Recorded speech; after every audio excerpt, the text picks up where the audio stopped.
Tri-Town meeting, Wednesday, October 4th, calling the meeting to order at 7 o'clock. Thank you to the 3 town boards for agreeing to include the district in the rotation of these meetings. We did it because we didn't know how many of you ever had an opportunity to come to the district, and it allows us to show you some of the things that are going on in the district, and I think it's important for you to kind of get that overview. The agenda tonight is pretty tight, but I think we can get through it. The way we built the agenda was to give you an overview of what we're working on as a district and some of the things that we want you to be aware of that are coming, and I will also be sharing with you topical calendar for our school committee agendas so that you can see there may be things and topics of interest that you are interested in, or folks in your area, your towns are interested in, and that way we're going with, last year was kind of a triage year for us through the forensic audit, and this year we're finally able to put some of our own processes in place for more structure and efficiency. So with that, I'm going to turn it over to Superintendent Clenchy to give you an overview of what the district is focusing on this year. That would be great, thank you. And I'm going to hand out a couple of things. I'll just, you can just take one of each of these and one of each of these, and we'll put it up on the screen as well, Abby.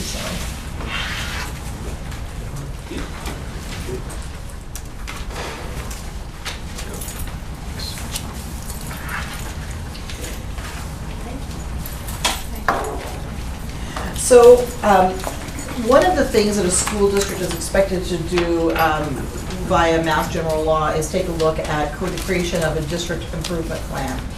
And these the two pieces of documentation that I handed out tonight and what we've got up on the screen are our district improvement plan for this year. And what we did was we based it off the same type of model that the Department of Elementary and Secondary Education uses with regards to their curricula.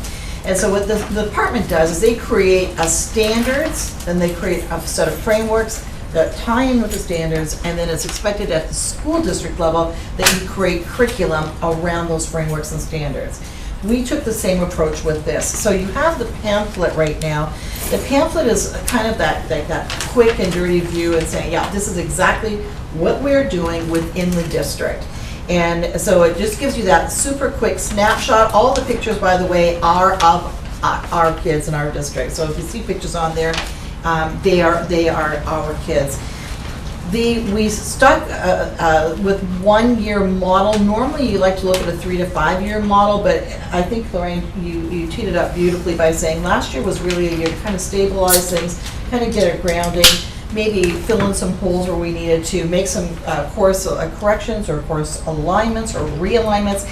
This year we feel like we can take it a little step further and start to ground it in our own administration's style and leadership.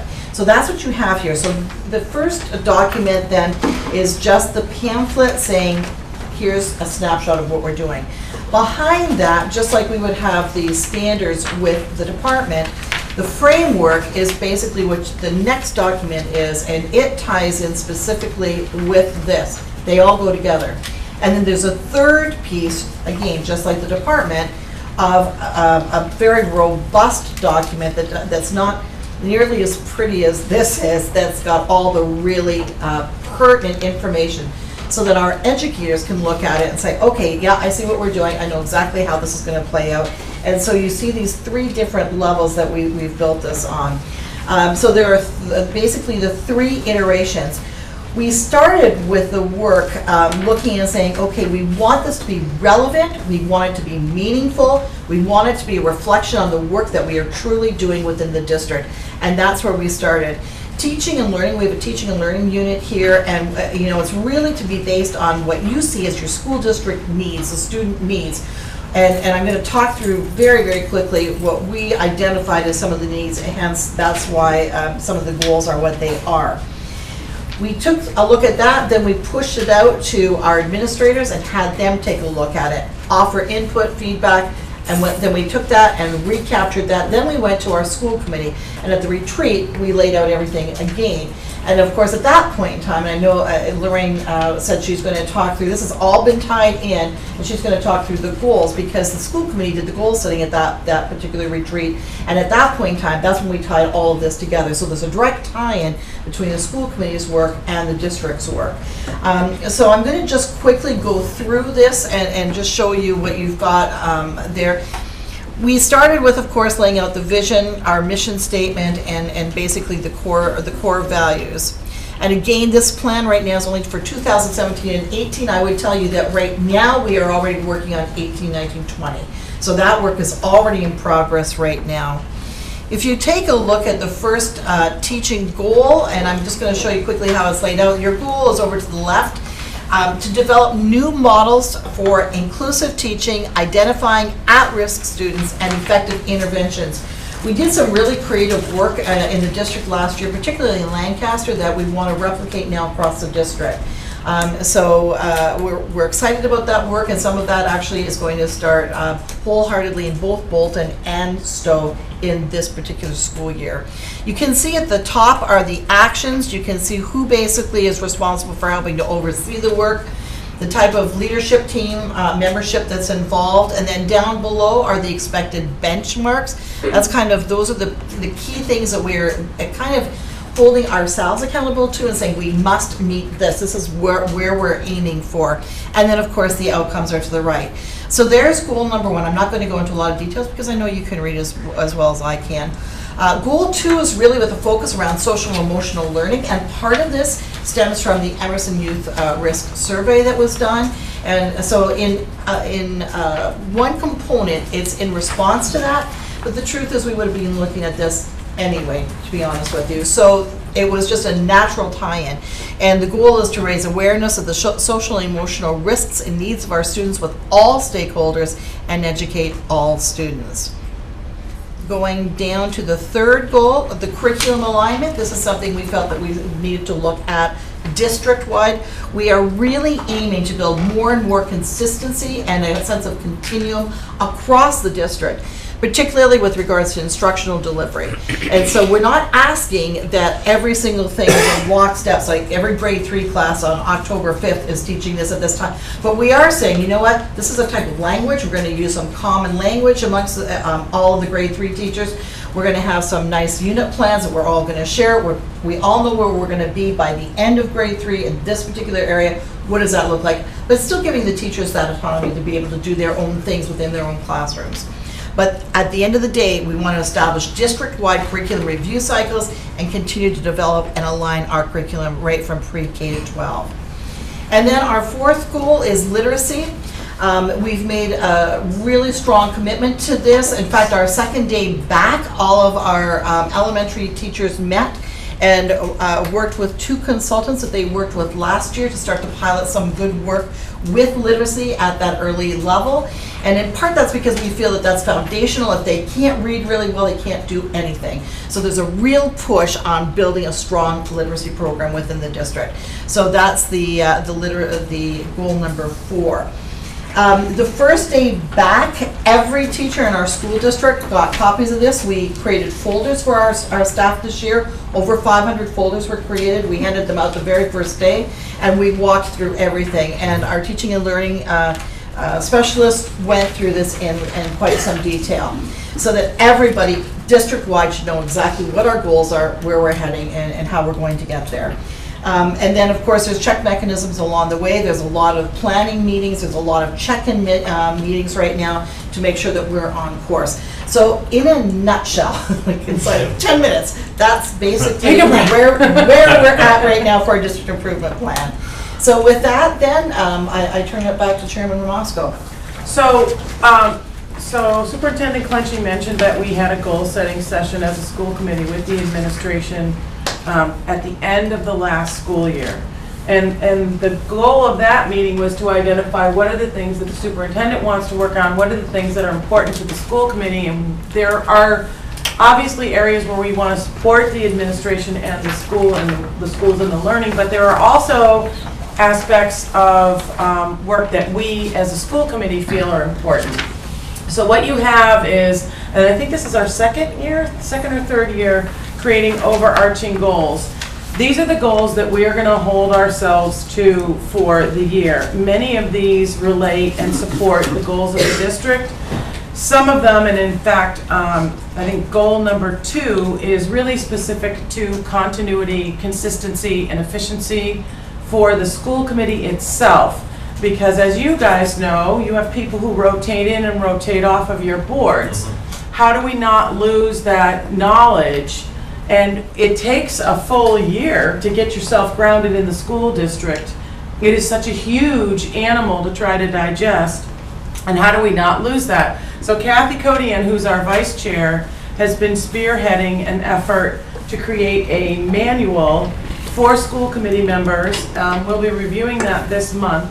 And that is a lot of those learnings and teachings that take people a year or more to try to come up with and try to ensure the continuity so that we can continue progressing and not have to constantly reinvent the wheel once we all rotate off. What I'm handing out now is it's kind of like the proof of how are we going to achieve. Mark, come on and sit up at the table.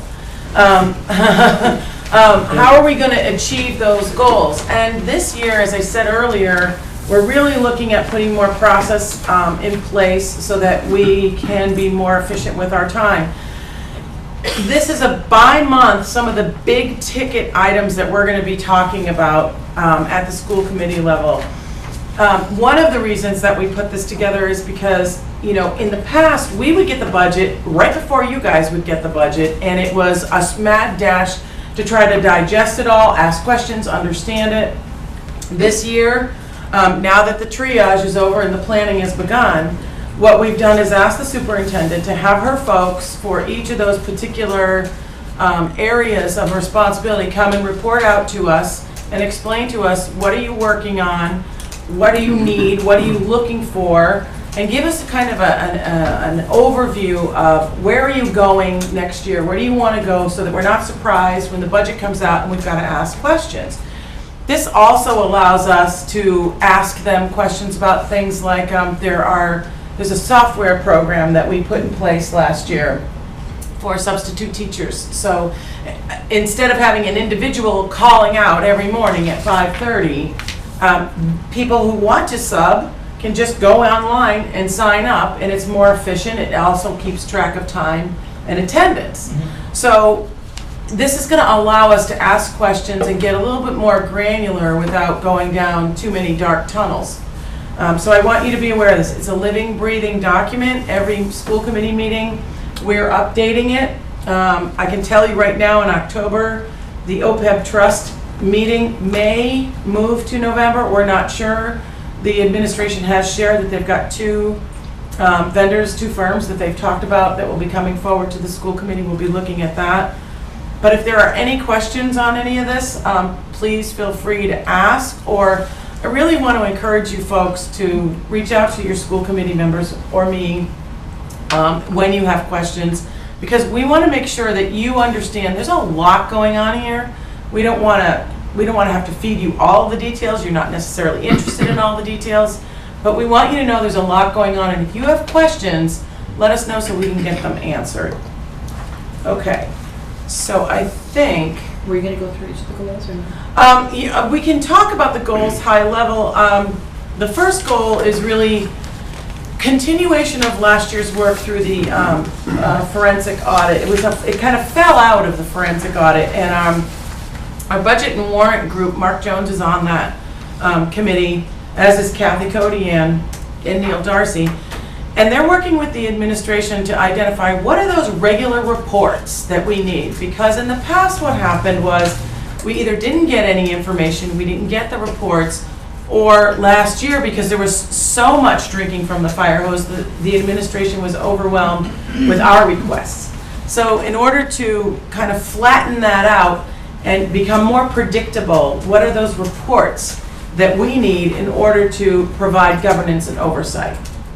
That's what that first goal is, and we're going to continue to do that. Our second goal I've already talked about, that's making sure that there's no interruption in school committee processes. And the third goal, you know, a couple of years ago, we found out that our policies, about half of them, were extremely out of date. They were like 10 to 12 to 15 years out of date. It's typically the superintendent's responsibility to bring those policies to the school committee for review, revision, and approval. But because there were so many of them, we engaged the MASC, and the school committee policy subcommittee is now going through all of those policies, chunk by chunk by chunk. But these are the rules and regulations that we all have to operate under, not just the school committee, the administration, the teachers, the students, the people who come to visit. So they need to be updated, and that's what that goal is for. The fourth one is to work to provide insight into the budget and make it easy for people to digest. You folks have your own town budgets. The school committee budget is huge. So how do we get information out to people? Last year, the budget book, that was our first opportunity to do that. This year, that budget book is being enhanced. We're also, you know, by bringing in each one of these discipline areas to come to a school committee meeting, we're allowing people to see, how does that group work? What do they do? What do they need? Why do they think they need it? And what have they done? So that will allow us to drive more transparency into that work. And then how do you engage the communities in the work that you're doing? I think for a long time, the school committee kind of was a closed shop, and over the past couple of years, we've worked hard to try to kind of pry open those doors, but we had to figure out what was going on ourselves first. That's why the high school advisory, there's a group of people that are looking at some of the work that was done to evaluate the high school facility itself. We now have a group, Julianne is a Stow resident, she's on that committee. We've got community members, 2 from each town, 1 school committee member from each town. They're going to be doing that work and then going out to the community to share the overview of that work. So I would say that these are really critical, and you know, I don't want to put any one town on the spot, but we'd love to see your goals too. I think it would be really helpful if we could understand when your town is hosting Tri-Town, to understand what are your focuses for the year? What are the things you guys are looking at? Because it helps us understand how our budget and our work is impacting your town and vice versa. And I think that's it. Okay. The next item is district news. So I just wanted to I don't know if you wanted to take any questions on your goals right now or anything like that. No? It's informal. Raise your hand or speak out. Brian. I actually had one minor question about the calendar.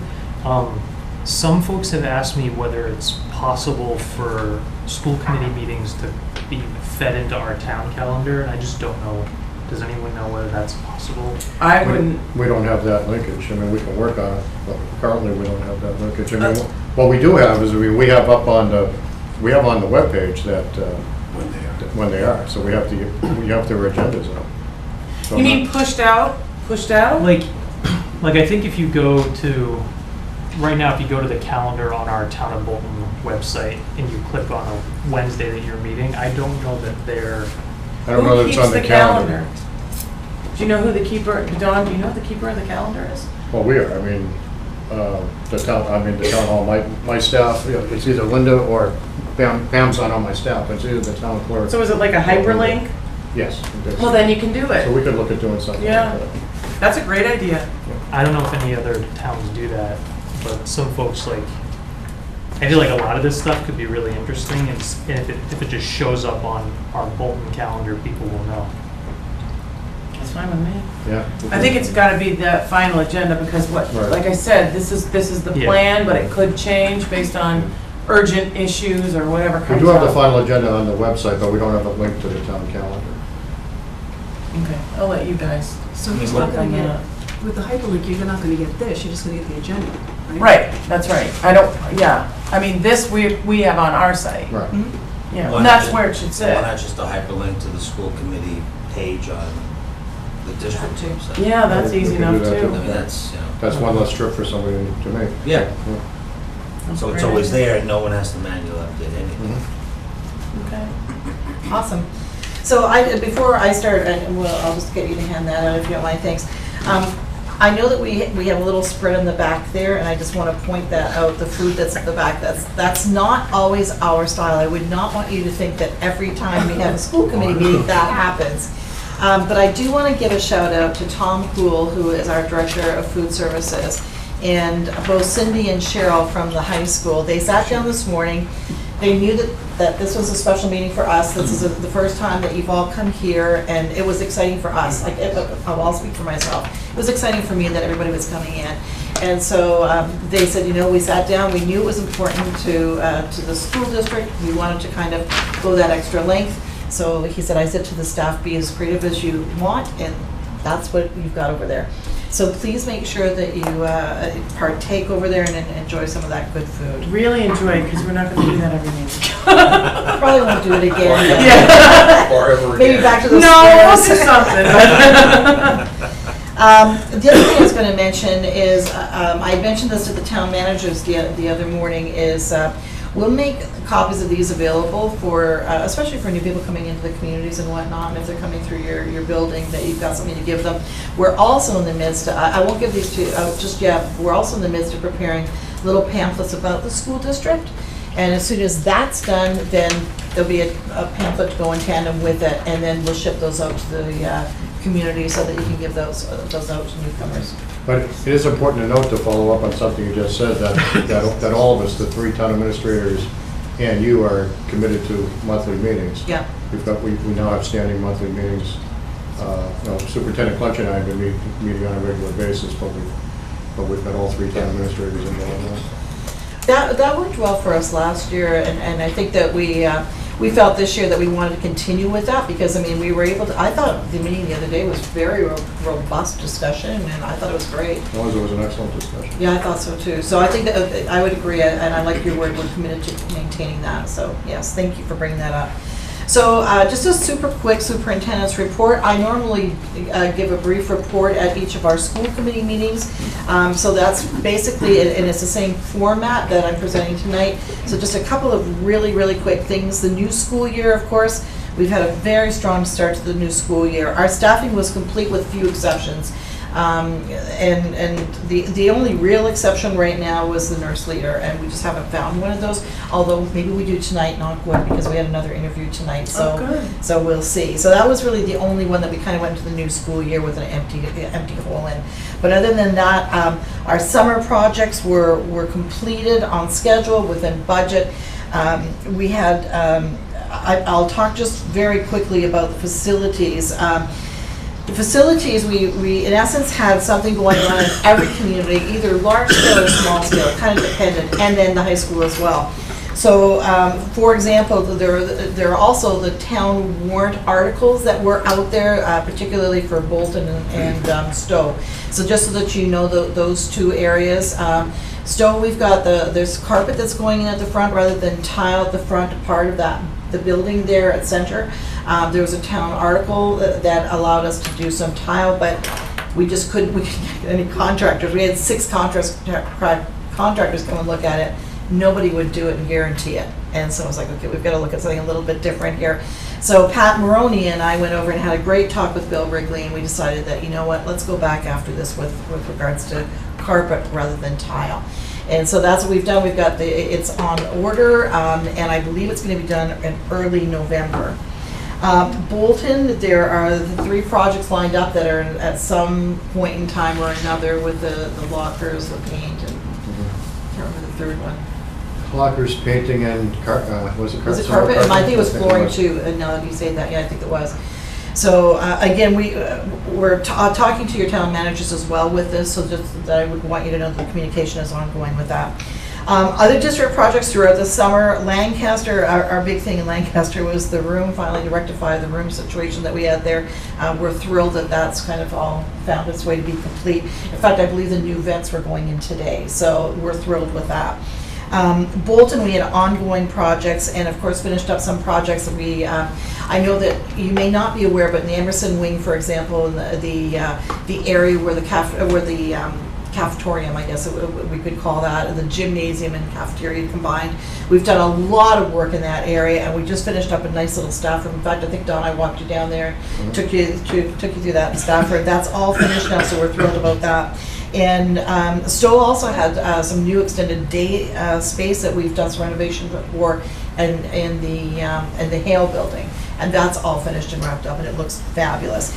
As well, there have been regular maintenance and preventative maintenance contracts that we've put into play in all 3 communities, whether it's pest control, whether it's our HVAC systems, where, I mean, all that kind of thing now is kind of all standardized and on a cycle.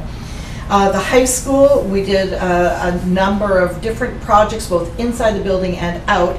And I don't know if you've noticed, but if you take a look around the outside of the buildings, we've done some really nice groundwork out there. Cleaned up a lot of the dead brush, again, the high school especially. They brought in some, I don't know, some large piece of machinery and just went around and dug everything that was dead out. So that whether it was in the parking lot or the front of the building or what, it's all gone. There's an old building at the back that we also stripped down and broke down, and I keep saying it was the vermin infested building back there. If you've ever been back where the bleachers are, you'll know exactly the building that I'm talking about. So it's all gone as well. So there's a lot of purging of that kind of thing. A couple of cosmetic building improvements over at the high school too. Tanya Rich has got some new office space in there. The assistant principals have some new office space and new special education areas there. That's all finished up as well. And purging of broken items books continues. That was an ongoing work all from last year, and that's still continuing into this year. Thereafter, going back to the report, the buses, we have a new bus contract this year. Still has some glitches in that. We met with the owners yesterday and some of our staff and Principal Bates and Principal Friend as well to try to work. We've got some problems between the timing and quite frankly 117, as I was saying to Don today, is still problematic in terms of just the traffic and trying to get the buses to turn, and especially left out of here and actually down a little bit further too. So just so that you know, we're still working on that. New administration onboarding, Principal Dina Minico is at the high school. He's had a good start, and Principal Hale has as well at Hale, or Principal Grady at Hale. They're both continuing to acclimate very well into their positions, and they've been great team members, so we're really enjoying having them in the role. 2 new assistant principals to the district. Christy Nealon is taking on the role at Center, and Beth Pratt up at the high school. Budget 219, work has already begun in this area. We started work this summer with our principals. I even did some meeting time on it today around our principals' meeting agenda. So that work is ongoing, and I think exactly as Lorraine had pointed out, if you take a look at that calendar, a lot of those key units will be reporting out to our school committee. You talked about one unit, but I think, even things like we put in all that new software for our food services group as well. And that's the kind of thing that you'll be looking at reporting out on. The final thing for me was the Director of Facilities update. Jeff Converse, who came to us last year, did great work for us in the district. I really, really enjoyed working with them. Felt really good about the work that we got accomplished and the sheer number of projects we were able to accomplish. He's taken on a very nice executive position with BJ's, with the executive office down on Route 9 there. It's closer to home for him. It's an uptick in pay for him. I'm delighted for him. Big loss to us. We have a crew that's already met that'll be doing the interviewing, and we're interviewing on Thursday for that position.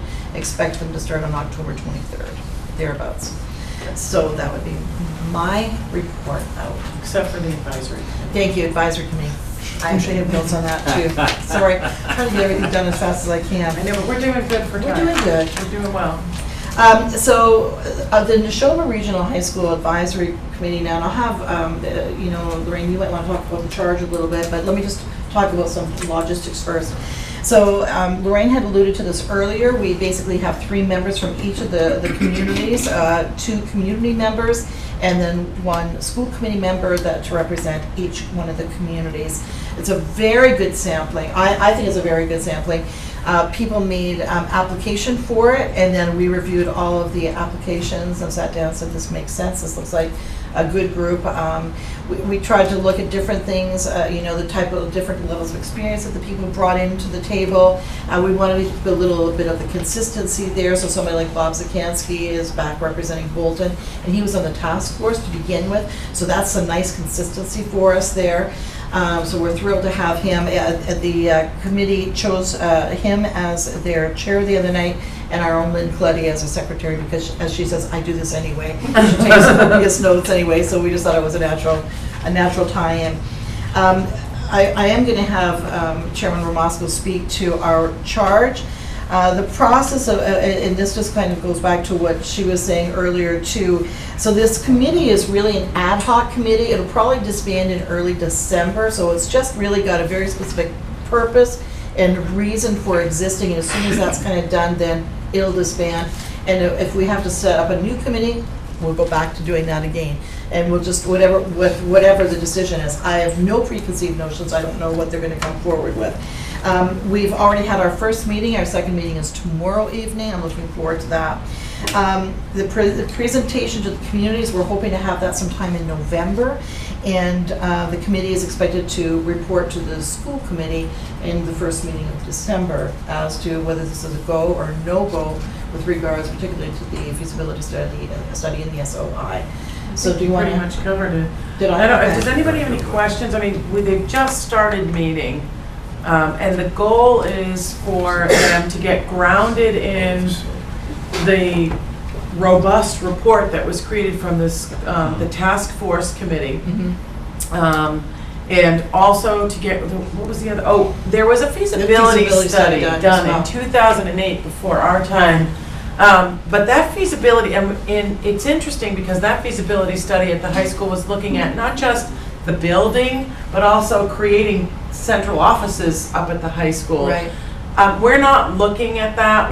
What we really want to do is have this group look at that information and then take the situation, where is the high school, not just the ugly part of it, the good part of it, then what are the pros and cons of moving forward with an SOI? Should we move towards a feasibility study with MSBA? I can't tell you what the numbers are. We know what a very wide range is right now. And I don't know what they're going to come back with. But before they come back and give us their recommendation, I've asked them to go out to each of the 3 towns and speak with the residents, share the information in these reports with those residents, allow them to ask questions, gather up some more information and intel, and bring it back and share it with the school committee. So you have the timeline on that, but I don't know, again, a whole lot hasn't been done yet, but if you had any questions, I could take it back. What those, is there any suggested format for those community information meetings? I talked to Bob Sikansky on Sunday night about it, and we talked about it a little bit. I would like, I'm not going to commit them, but I would really like them to go to each of the 3 communities. It may turn out that they come to one community, but I think it would be helpful to have those meetings in one of the schools. I'd love to have them all at the high school, but I'm not going to ask people to come from all over. But just to have an open forum with the group will have, 3 to 5 slide presentation to keep everything consistent on track so that we can all understand, what's the situation, what's the timetable, what are we talking about here? Does that answer your question? We've also had 2 tours already at the high school for folks that wanted to go on through and see them, so we've completed those 2 tours. And that's one of the challenges that we actually have is, you don't really understand what's going on in the high school or any school unless you actually walk through it. And walking through it needs to happen when school is in session, because then you could really see, the movement, the flow, the constraints, whatever. So, I don't know how, if they're going to try to conduct tours or do a video, but I don't want to commit them to that. Okay? So I think that's kind of a we tried to talk really, really quickly, but that's a snapshot of where we're at this second in time in the district. So I'm happy to take any questions. If I don't have the answer, I'll try to go back and find it. Buses, Yeah. still have seat belts? We did a follow-up after we'd had that discussion earlier. I'm pretty sure that was one of the things that we went back into the new Mark, am I right on that? Yeah. We made sure the contract Made sure the specified contract had it seatbelts. in there. So the truth is, that was something we did follow up on right after our discussion. Having them and encouraging the use is something I hope to get some, that has never been done. My wife was instrumental in getting that.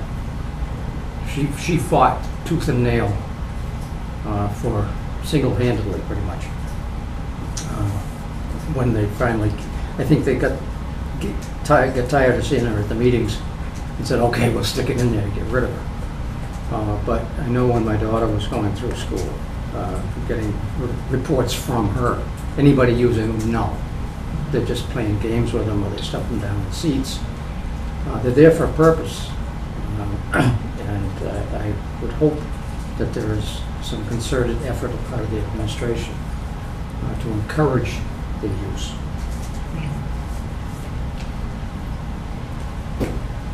Well, that should also come up with the parents too.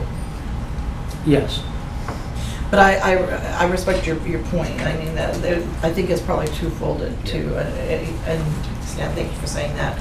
Because it's not something we can mandate, we can't make it, but I don't know, if you think about it, I mean, I never get in my car anymore and not do my seatbelt because it's just, you're so used to doing it. That's the anomaly here. I mean, our kids, we teach them the day they put them in a baby bucket in the back. They buckle up when you get in. Then you put 50 kids in a bus and they bounce around if you tip over. As I'm sitting here, I do remember that we actually went back, now that I'm thinking of that too, Mark, we even went back after that contract and made sure that seatbelt component was in there. Now that I'm sitting here, I'm remembering that. So thanks for raising that. Other questions or thoughts or concerns, issues that you can see? Areas that we didn't cover? So typically on the Tri-Town agendas, you've got town updates, and I think it would be really helpful for us to hear from, well, certainly from Bolton and Stow. Lancaster's not here. And unless you want to do it, I would love to hear from you folks as to what's happening in your towns, what are the things we need to be aware of. Anybody want to start? Sure, we're just the beginning phases of looking at capital requirements for the upcoming budget season. We had a meeting a few weeks ago, Selectmen and Advisory joint meeting. We're going to take a slightly different tact and philosophy now moving forward with the budget. We're going to be, we had the town administrator from Northborough, was it Northborough? John Cordier, yeah. From Northborough. They've done a whole thing on how they reworked how they do their budgets and their budget book and giving more visibility to departments and projects, and we're moving in that direction. So certainly one of the goals is to really take a longer term view of capital spending, especially capital spending in town, and look at it from a much longer time horizon. And try to instill that with the residents to say, okay, you have a nice-to this year, but you've got something that we have to do next year or 2 years down the road, and we really need to start Prioritizing. weighing the balance between the nice-to-have and what's going to come down the pike. So we're trying to move more in that direction. We had a session at the last selectmen's meeting to talk about the Community Preservation Act, to see if we can get interest again in the town to move forward with that. Obviously, it's not as lucrative as it used to be. We should have done it years ago when we had the opportunity, and for a variety of reasons, twice in the town board, we have not moved forward with that. So hopefully this time we might be able to look at that and move forward with that. So that's a couple of things. And I personally would like to revisit the whole alcohol and meal tax thing again. Years ago it was, there were people saying, oh, people are gonna have a list of the towns that have that, and they're gonna bypass going to a restaurant or buying a six-pack of beer. Well, more than half, and it's probably like 60 to 70% of the towns, cities and towns in the state of Massachusetts have adopted that. You know, and nobody's losing any revenue. So I think even though for us, we have limited outlets for both of those, I think it's worthwhile where if we can get a few extra dollars in, because we're not able to generate additional revenue. There's very few things that the state allows us to do. So, and that's something else I'd like to try to bring up. But yeah, we're trying to look as far out as possible. And as you might know, there most likely will be a citizens petition initiative for looking at the purchase of the Camp Virginia. For what? The Camp Virginia property off of Hudson Road. There was a split vote amongst the Board of Selectmen to automatically call a special town meeting. So now there may or may not be a citizens petition, because the other option is just a citizen petition to call a special town meeting and a citizens petition to put a warrant article on. So that's in process now. Because of the timelines that the Girl Scouts have sort of foisted upon us, we have to get this done before the end of this year. So that's ongoing. Price to be determined, but some number of hundreds of thousands of dollars, depending upon the amount, if we get a grant or we don't get a grant, and what fundraising may or may not occur. Thank you for that. Sure. Jonathan, anything to add to what Stan just shared? Just part of the new financial model we're trying to follow is the idea is to try to eliminate the bumps. So looking ahead at when debts are paid off and planning large expenses that we need to do for when those debts are falling off. So that's the goal, is to try not to have these big spikes. Yeah. To keep it even. Yep, that makes sense. Thank you for that. Stow? We've been pretty successful in not necessarily eliminating the need for capital, but we've had a very active capital planning committee for a number of years that has consistently taken a 5-year look. And one of the things that first attracted a few of us from Stow to come all the way to Bolton with fire in our eyes was a few years back when things were just present company excluded. Appeared out of nowhere, last minute, and you got 60 days to decide to say no, otherwise we're going to do it. So I know it's a hard thing, even at our level, to forecast for 5 years. But I think we're developing some facility at it. And to the extent that whatever is going to be coming out here can be projected out in that same manner, and along with all of your communication goals, keep us involved so there are no surprises. I think part of that too is helpful to have the town managers meeting with Brooke, because that's where a lot of that additional knowledge is going to come from. I see that as a very constructive step. It's certainly nothing that was ever around before. It was one of the 3 individual towns chasing a particular question, and there was no coordination. So I'm glad to see that. I had a question from Stan earlier. Our big traffic improvement plan is moving ahead. We got a substantial amount of money from the state. We've dedicated some Chapter 90 money to Lower Village traffic improvement plan. What is the Lower Village? It's a shopping center. It's a shopping center. Oh, okay. Yeah, yeah. Fancy The name town for- village is where the town hall, town village. Got it. Lower Village, lower being south, east, so. Got it. But we actually have a sign saying, welcome to Lower Village. Well, And I'm sorry. 17. Haven't noticed those. I'm driving when I'm driving. But it's a lot of sidewalks and widening, and it's a tremendous amount of work with the planning department getting, I think they have something like 40 different easements they have to execute to just to widen the road off the facilities work that's going to be going on there. But I think the whole goal is we have, each of our communities has such small centers with any kind of retail components that we have places that have been languishing for years, and I think that along with some, we made provisions for a town well, on town property that is being worked out. It's been taken 5, 6, 7 years, something like that. At least 5, yeah. That's going to provide water to the south side of Route 117 because there are businesses that want to expand there. The old Beef and Ale restaurant, which is the only restaurant we had in town, it's unavailable. It's not generating any income, and it's all dependent on water. The Stow House of Pizza has been trying to expand for years. They have a formula. You have to have so many gallons per day per customer, that sort of thing.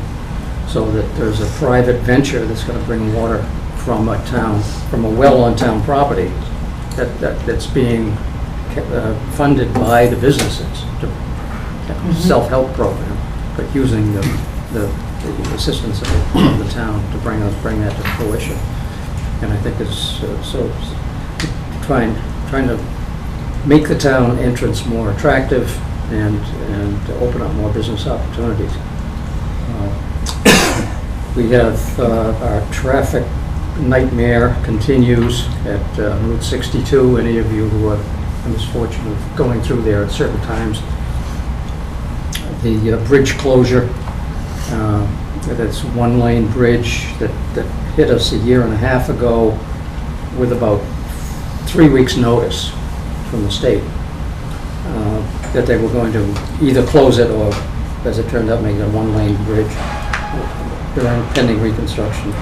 And we keep getting word that things are really moving along very quickly. The planning money is there. It's fast-tracked, and it should be completed by 2021. That's fast-tracked. So, hope you don't get a bridge that does that to you. Is that on the tip, Don? No, No. no, it was not. Anything else? No, I think, we're just kind of, compared to you folks, we're kind of sleepy coming out of the summer. I mean, it seems like you guys have made all kinds of substantive improvements here in process that I think is very encouraging. Thank you. So, but don't expect us to try to keep up with this one. No, this is not a one-time continuous thing. thing. But Don, Can I just, the Lower Village project and the school bus routing, I hope there's going to be a lot of transparency between the two organizations and get a lot of coordination through there, because I'm sure it's going to create a disaster for us. I don't think it is right now, to be honest with you. It's really not on our radar. Like I say, our biggest issues right now, we have a couple of issues, and it's more between how the grade level groupings have gone up, like say kids from grade 7 to grade 8 type thing, and so they're on different buses or whatever. You've got that, and 117 right now, the traffic is just so heavy, and it's creating issues up for us all the way along. It's not just Mechanic Street. It's, like I say, our biggest problems between Florence Sawyer and Luther Burbank. Really, that's where our biggest issues are right now, and that's why those two particular principals were sitting in that meeting the other day. So this isn't on our radar right now. Late spring, summer, is that the timetable to start? I would think, it wouldn't be before that. It's at one lane right now, right? No? No, it's not. 117? No, 62. 62, yes. Yeah, that's what I thought, because I drive I that. was saying, I was talking about the referring to lower the village. restructure of the. Oh, the lower village, I'm sorry, I thought you were talking about Construction. 62, I believe okay. the plan and intent on the lower village will be always 2 lanes will be available just because we can't do otherwise on 117. And so they're going to shift the lanes, and work on the south side and then shift the lanes. Oh, I Work see. on the north side. Okay, I'm right with you. Thanks, Steve. Okay. And do you have any updates, Don? Well, let's see, relative to traffic, since we're having a traffic discussion. Until very recently, our challenge has been the westbound traffic and for the evening commute coming back to Bolton and how it backs up into Stow. And we had this discussion all the way back in the springtime when the Economic Development Committee hosted an event out at Paragon. And at the time, DOT was there. And their recommendation, aside from the fact the root cause is just a huge volume of traffic. And the physics of 2 objects can't occupy the same spot at the same time. But they said that their best recommendation to deal with that would be to put a left turn lane and signal light at Wattaquatic for westbound traffic, so the westbound traffic could just go in its own lane and not rely on the local knowledge of going around the car there. As far as eastbound goes, I mean, eastbound has been a problem, but it hasn't been, I haven't seen it worse than normal until, some of the reports that I got this week. And I do know one morning, one of the root causes anyway was an accident on 495 that we responded to, and it was backed up off the on-ramp and all the way back. And it doesn't take long at all for traffic to back up. You can have a relatively minor thing happen, and that traffic's backed up a half a mile before you know it. So, I mean, I'm gonna have to get into it a little deeper and find out if DOT has any record of unusual activity.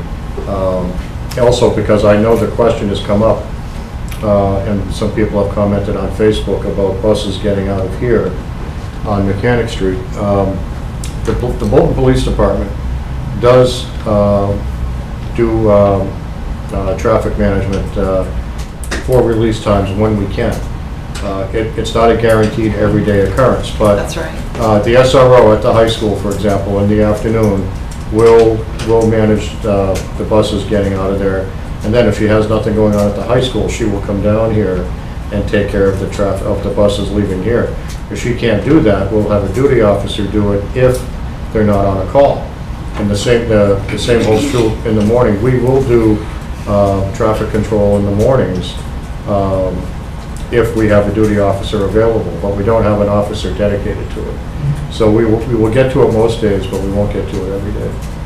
We actually, our staffing, we're looking at managing and realigning some of our staffing because we lose so much time on that 117. So where we might have shared people before, areas of special, like OT or PT or so, we really can't right now because too much time is lost on that 117. So this year, our SPED director actually sat down and realigned some positions so that we're not traveling that.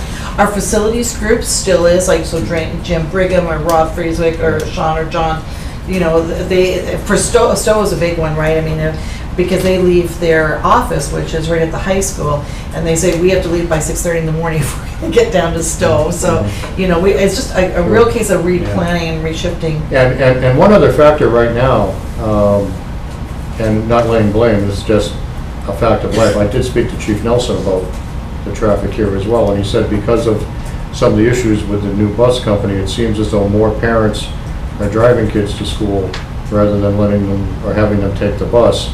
And the officer's responsibility is to get the buses out, not all of the extra cars out. So we still have that as a bottleneck.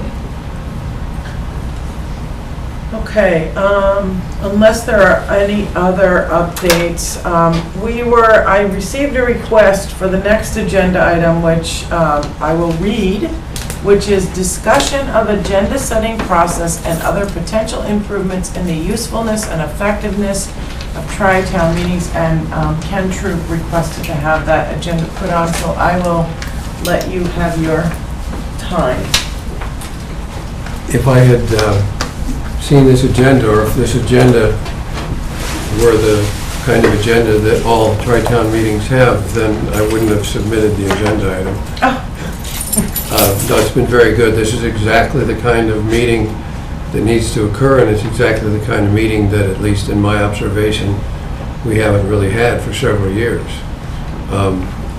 And so I guess what this agenda shows that I would suggest become automatic, regardless of who's hosting, is to have the district news and town updates on all agendas, no matter what.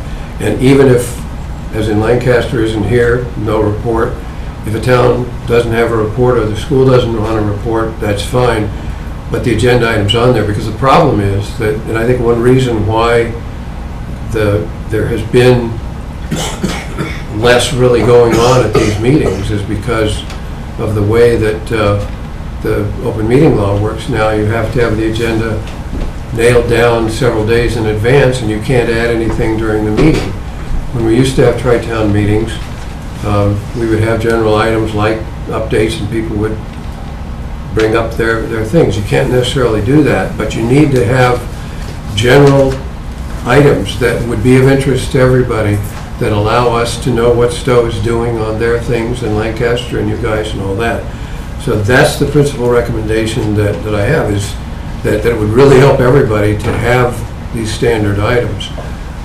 But the other thing is that it doesn't seem to me to be the best approach to have individuals like me submit agenda items to a tri-town meeting. It seems to me that it's the tri-towns plus the school district. And so I think there ought to be some kind of vetting process or melding process or something that basically keeps individuals' issues off of the table if they're not really important to the town they come from, or if they're not really important or judged to be important to the body. The best example I can give you that I know, I think Don and Stan will remember, was a meeting in Lancaster several years ago in July, I believe it was, when there was an agenda item that I think was called Committee of Council or something like that. And nobody knew what it meant, and the person who submitted the agenda item wasn't there. And so nobody had any idea what to do. Well, it makes no sense to have that kind of thing done. So what I would suggest that the towns do is, or all of you do, is take it upon yourselves that agenda items that come forward are actually from the town, that they get vetted some way or other. And I'm not suggesting that to stifle ingenuity or anything else, but simply to have what comes forward not be from an individual, but to be from the group, to talk about some particular issue that is of relevance to the group. God knows we've got enough issues that are relevant, just that we're talked about tonight, that affect everybody, and the traffic in Stow affects us here and vice versa and all that. So there's plenty to talk about. So we just need to be creative in doing that. And I think if we do that, then meetings like this will be what we have, rather than 15-minute ones where half the time is spent on talking about whether, who the next person was who was going to host. So that was my thought. Does it make sense then for the request to come through a single point of contact at each town, or from either Brooke or myself from the school district to whomever is hosting? Is that typically how it's done now? The way that we do it for Bolton is that all the requests go into Linda, and then Linda would channel them on to the other towns. With a name associated, we should have a parenthetical name. We agreed to that as a norm several months ago, that anything that gets forwarded on to the host town has the name of the requester on it. Since this was the first time with the district hosting it, we weren't sure if you wanted everything going into a leader, or to have it, siphoned through the admins in the respective. But I like what Ken is saying, because I think, don't let me put words in your mouth if I don't get this right. I think what he's saying is, for the body that this is intended for, that these meetings are intended for, ensuring that the topics and the agenda items are pertinent to that particular body and those of interest. So I think more more, you know, I'm structure girl anyway, so I mean, I think some process should be in place to ensure that it doesn't become something it's not. And I mean, even Steve, you know, Steve and I had a virtual conversation about these meetings, and do we need to have tri-town meetings if what we're doing is just rehashing what's happened in school committee meetings? Because that almost seems like it's not necessarily.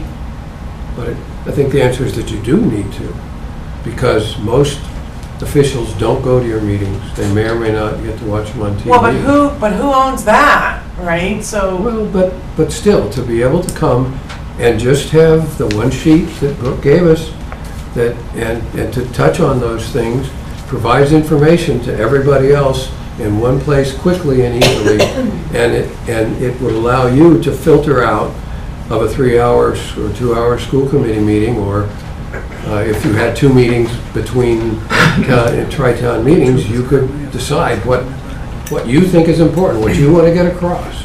So to me, it's not a substitute at all. It's not a duplication at all. It's a matter of sharing what you consider to be important information. So what Stan said about the capital planning, that what we're doing there is trying to make things better. That may be of use to people, but even if it isn't eventually usable to by any of you, you at least know what we're doing. Right. So you guys at least will understand what happens when they start asking questions, or when they move up the schedule for a discussion or whatever it is. And so I think, and it wouldn't be, even though that was televised, there would be no expectation that you would go and watch that meeting, but it would be quite reasonable to report that out. The thing you got to guard against, I guess, though, is this either appearance of censorship or pushing down on somebody who really wants to discuss something at Tri-Town. And I don't have a good solution for that. But the other thing that I guess complicates that matter is, if you do have a gatekeeper, if you will, the question becomes how that's done. It almost either has to be the town administrator, because he's there all the time and everybody works with him, as opposed to the selectmen couldn't really deal with it as a board without dealing with it at a meeting.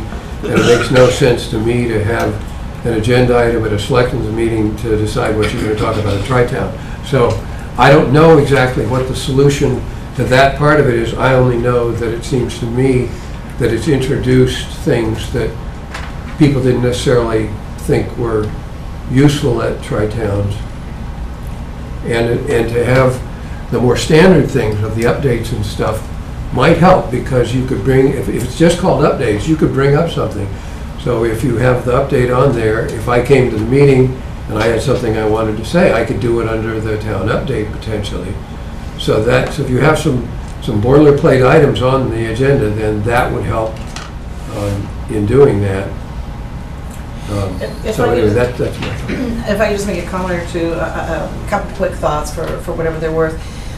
For me as a superintendent, I know how much I value the meetings I have with your administrators, with your town administrators. Those are really important meetings to me. Like even this last meeting, there's a little bit of a budget discussion, not a lot, but for me, it really helped to point me in a direction. You know, so the notion of coming to the Tri-Town meetings like this is also very important to me as a superintendent. So I'm just saying, in this particular role, I think any superintendent sitting here would say the same thing. So I think that's really, really important. I also am very respectful of the fact that, you know, we did take a little bit different approach tonight, and, you know, we talked about it a lot, we strategized, we wanted it to be successful, so that everybody, like when we have meetings, and I hate to speak for Wayne, but I know when I have meetings, I don't want people to walk out and feel that they didn't get anything, that there wasn't some level of productivity in whatever it was. I do that with my administrators, my large group administrators, our principals meetings, our staff meetings. We really, really work hard at that. But with that, I would also say our agendas are really important to us. We also keep some boilerplate items, exactly as you're talking about, Ken. The one thing, though, that we say amongst ourselves, and we actually even, I would say, Don, feel this even amongst ourselves, is no surprises. That's just critical, because the only thing that concerns me about just leaving it as updates is having somebody come in with a topic that's just like a surprise, and that's not fair to everybody sitting around the table. So I would just caution us with that one little piece. And I'd be even stronger and say that you can caution, I think it's unfair for anyone involved in any of these meetings to pull aha moments. It's not productive, it's not collaborative, and it doesn't encourage problem solving and solution finding. So for us, you have my commitment that when we have issues that need to be discussed that may be sensitive topics, you will know what those issues are, and we will ask for them to be on the agenda. We would ask that you do the same, I think, because what's happened in the past is when things are sprung on either the school committee or the administration or one of the towns, what happens is we don't get the data points out there, we don't get the opportunity to problem solve, and emotion starts. And once emotion starts, let's face it, you're not going to get anything done, and people get frustrated and they don't want to be participants in the discussion. So you will have our commitment that we will let you know when there are sensitive issues that we'd like to discuss with you in public. And we would ask the same. And I think that will help. So I'll offer a couple of points. First of all, and obviously I don't know what my colleagues will do, but as far as managing any Bolton submissions, the process will be, and it's pretty much as it is now, that everybody will be sending things in to Linda Day, my administrative assistant.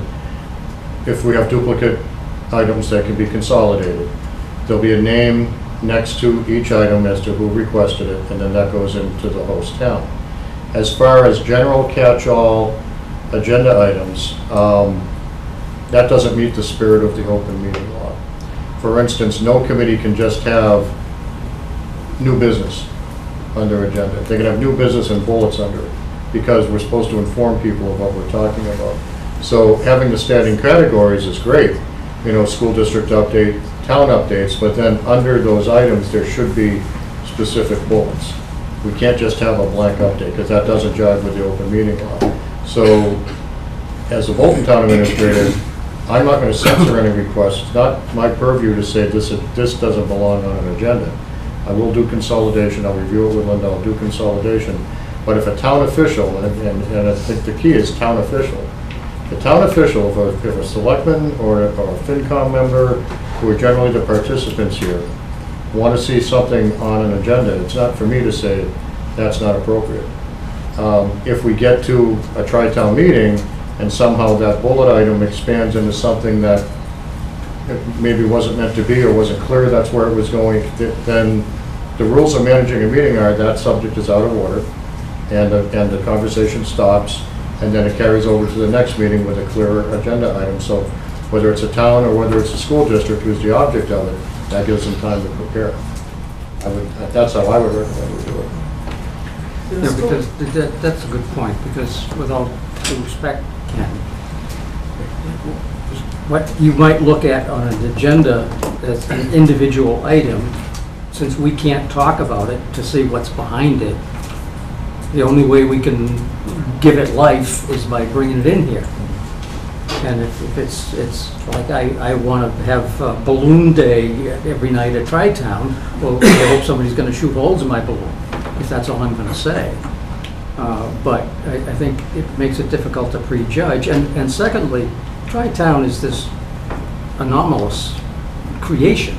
There's no charter to it that I'm aware of. yeah. There's no structure. There is nobody that says the host community is responsible for vetting or anything else. All we do is collect everything and put out whatever we're given. In Stow, I am the liaison to Tri-Town. Maybe you guys don't have liaisons to Tri-Town. Maybe that's why I show up and all of my colleagues figure that they don't need to. I keep trying to encourage them and I can't get them to come. But we're going to be hosting next month. And what we normally do is the same as you're talking about. administrative assistant will send out to all the parties, including the district, obviously. Anybody have any items, put on there, and it's just a purely administrative detail when it comes back. Town administrator doesn't get involved in it, in our case, because that's a selectman thing. I've got enough stuff on it. Maybe that's something you guys could talk about at your next confab that way. Because I think if the three of you could suggest to the boards, this is a valuable tool. It can be made so, or it can be made into something that nobody wants to spend time on. Oh yeah, it's just another night out. I got too many nights out, I'm gonna skip it. That perhaps that way we can put some meat on the bone without, as you say, the censoring is how do you decide what's important to one FinCom member or one member of one board should not be a matter that the whole group gets to look at. So I wonder if with that, we could think about, can we just, so it's Stow next meeting, and the date is what? Well, it would normally be November 1, unless you have hangover from Halloween. Yeah. It'll Or, be November 1st. huh? It is November It'll be easier 1st. for you to provide refreshments. Yeah, because you'll already have gotten them.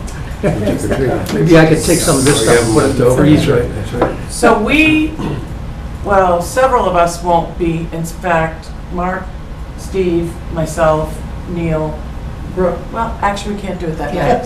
We're out of town. We're at an annual conference. Okay, so the 8th then. Do you have a school committee meeting on Yes, this? we do. This is what we run into a lot. So it would be the 15th, then, if we're going to do November. I mean, we could do the 15th. I think we could do the 15th. And you folks? Let me float it. Yeah. As far as I know. And how will we let the other folk, well, you can let your folks know. You both here, thank you for coming, both of you, all three of you. And then we need to let, I'll let some Tri-Town know, Lancaster know. We need to let them know that it's looking like the 15th. Right? Okay. And with that, I think we're done unless anybody has anything urgent, pressing, they feel like they need to share. Please take food, please. Don't Please take slow all down. the cheese, Jonathan. Jonathan, it's okay to take all the cheese, it's just fine. You may not take all the cheese, There's Jonathan. lots of different kinds of cheese over there. Help yourself, please. And Help we're, yourself. and with that, we'll Thank you, adjourn at everyone. 8:12. Thank you. Thank you. Thanks, Abby. Do